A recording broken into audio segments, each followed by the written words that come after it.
we live in a world where our social system is old, our language is old, the way we acquire goods and services is outdated, and our cities are detrimental to our health, chaotic, and a tremendous waste of energy and resources. And our politicians do not provide a way out of these problems. In other words, they don't serve us.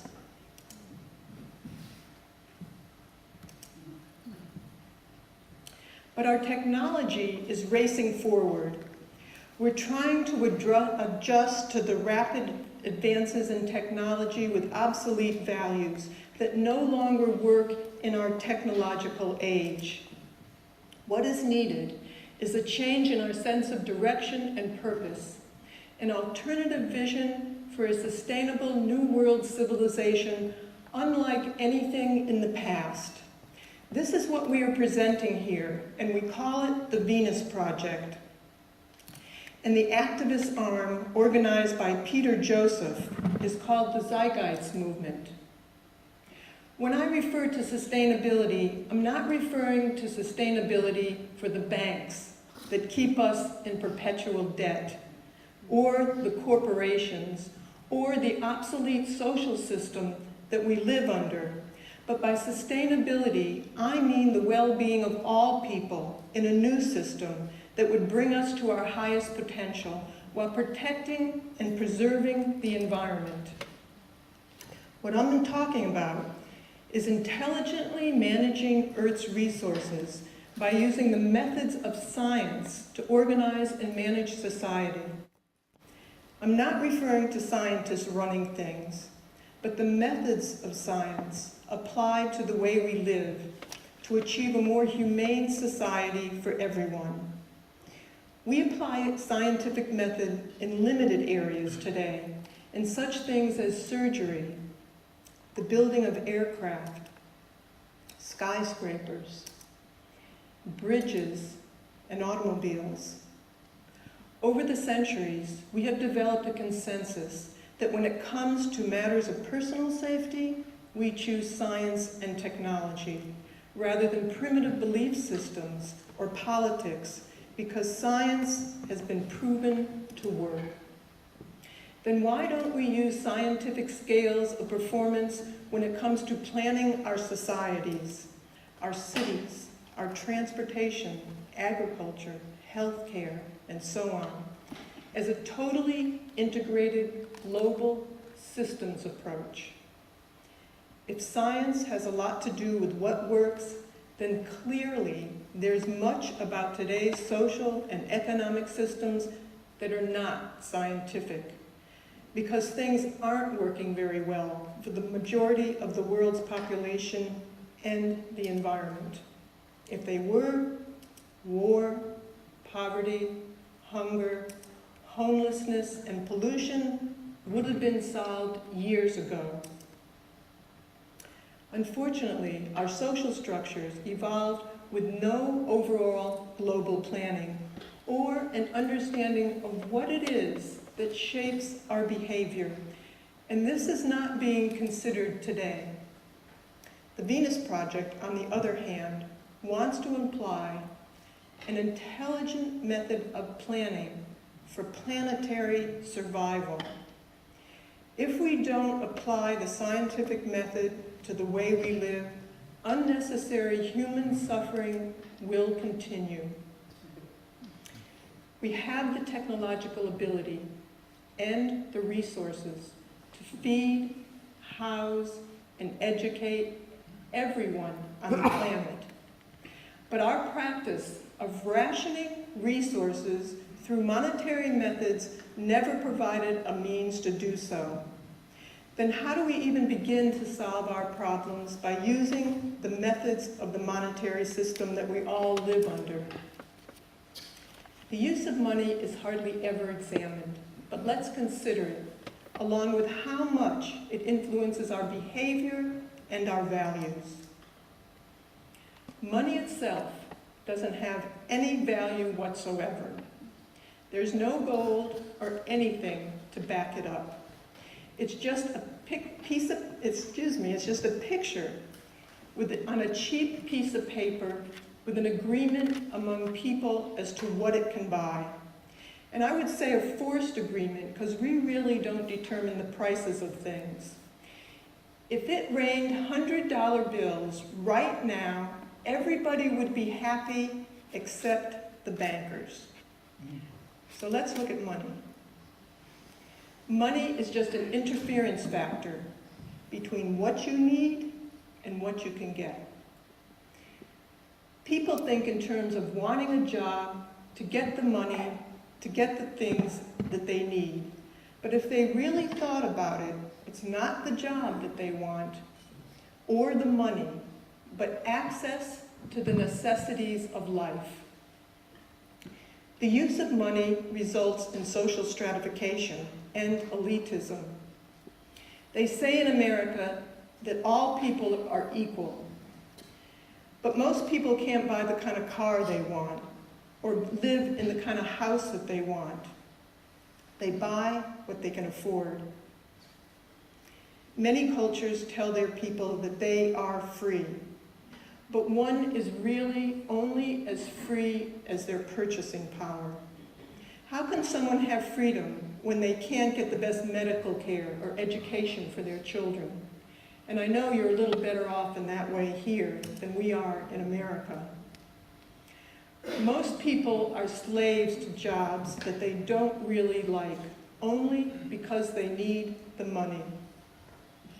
Many laws are enacted for the benefit of the corporations who have the money to lobby, bribe, and persuade government officials to make laws to serve their own self-interest.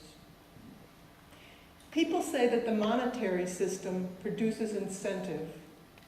This may be true, but just to a limited extent.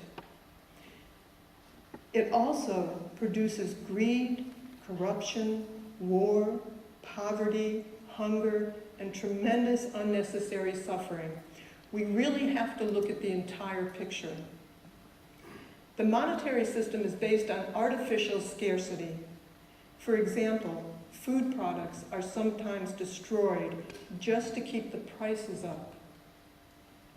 There's a tremendous waste of resources as a result of frequent superficial design changes in order to keep us continuously buying things. This creates continuous markets as well. This is very evident in the fashion industry. Our social system is based on the need, as I said, to continuously buy. You and I, in this system, are merely consumers.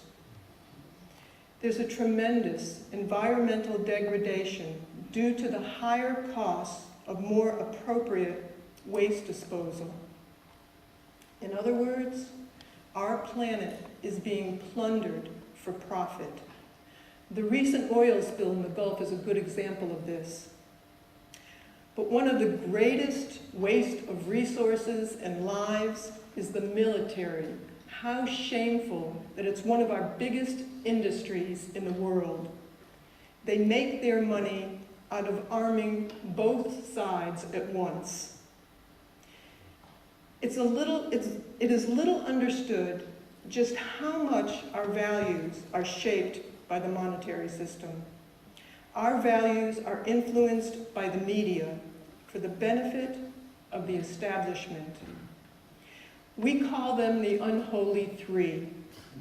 The military, the corporations, and the banks. For the most part, they determine the public agenda to serve their own narrow self-interests. They perpetuate the illusion that society's values are determined from the ground up. They do this through empty words such as patriotism, democracy, and freedom. What we have all over the world is managed news for and by the establishment. They produce the books, the magazines, the newspapers, the movies, the TV shows, the education, and the entertainment, which in turn shapes our values and the way we think. In other words, we have an established society that works for a few, and it gives us our values in order to keep things as they are for their benefit. Most important, when the corporation's bottom line is profit, all decisions are made not for the benefit of people or the environment, but primarily for the acquisition of wealth, property, and power. For instance, if your country really cared about you, they wouldn't outsource jobs for lower wages elsewhere. What if all the money in the world suddenly disappeared? As long as we had arable land, factories, technical personnel, and other resources existed, we could build anything we wanted to build and fulfill most of our needs.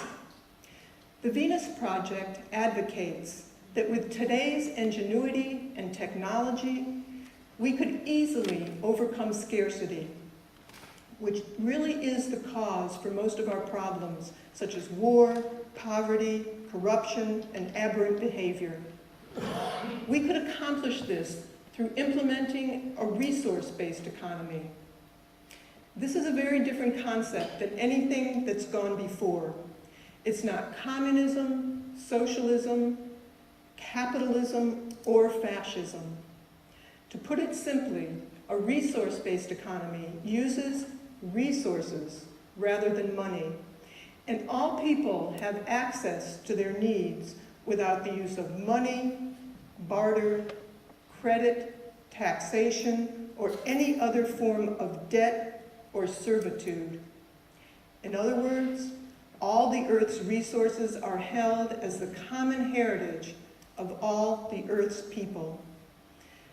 You know, when you think of it, the real wealth of any nation is not its money, but its resources and the people who are working toward the elimination of scarcity for a more humane society for everyone.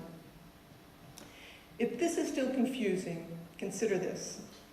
If a group of people were stranded on an island, but they had gold, they had lots of money, they had diamonds, but the island had no water, no arable land, no fish, their wealth would be irrelevant to their survival.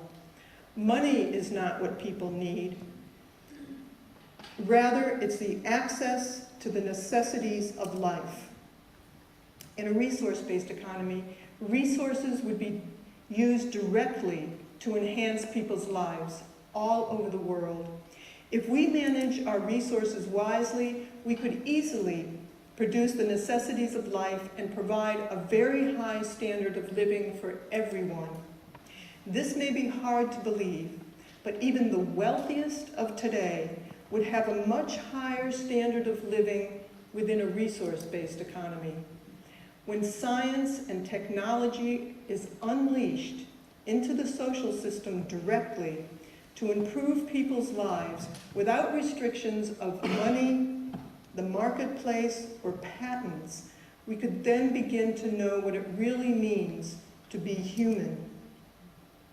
In a resource-based economy, children would be taught how to be problem solvers instead of the parasitic professions that we're taught today, such as bankers, advertisers, insurance people, real estate, law, politics, and sales, just to name a few. These professions really don't contribute anything to the well-being of people's lives. When all the Earth's resources are shared, there will be no need for the military. This savage profession could easily be surpassed in a resource-based economy. These people are trained merely to be killing machines. How wonderful it would be if they were sent back to school and learned how to be problem solvers instead, and taught how to bridge the difference between nations without violence. When all the Earth's resources are managed and shared as the common heritage of all the world's people, the artificial barriers that separate nations would no longer be necessary. Invasions of countries purely for resource theft would be a thing of the past. And that's really why we invade other countries. It's not to bring democracy and freedom, as they tell us in the United States, but it's really to get resources, cheap labor, or access to strategic locations. In a resource-based economy, instead of fighting one another over scarce resources, people will be working towards problem solving that's common to all, such as the risk of heart disease, tsunamis, cancer, or earthquakes. Remember that every new concept originally was ridiculed, rejected, and laughed at when first presented, especially by the experts of the times. All new ideas, such as for social betterment, including women's rights, Black rights, and child labor, have always been met with great resistance. During the times of the Wright brothers, the distinguished scientists of the times were writing books and exclaiming why man can't fly. But the Wright brothers didn't read those books and went right ahead and built the flying machine. When science is applied with human and environmental concern to the way we live, we could easily create abundance for everyone. We will eventually understand that most crimes that fill our jails are a result of the need to acquire money and property in an age of often contrived scarcity of the monetary system. Children will look back and wonder why we couldn't see the limitations of this vile system. Being civilized is an ongoing process. There are no utopias and no final frontiers. All things change and are in a continuous process of social evolution. Those countries that try and freeze and keep things as they are, they will be surpassed. Thank you.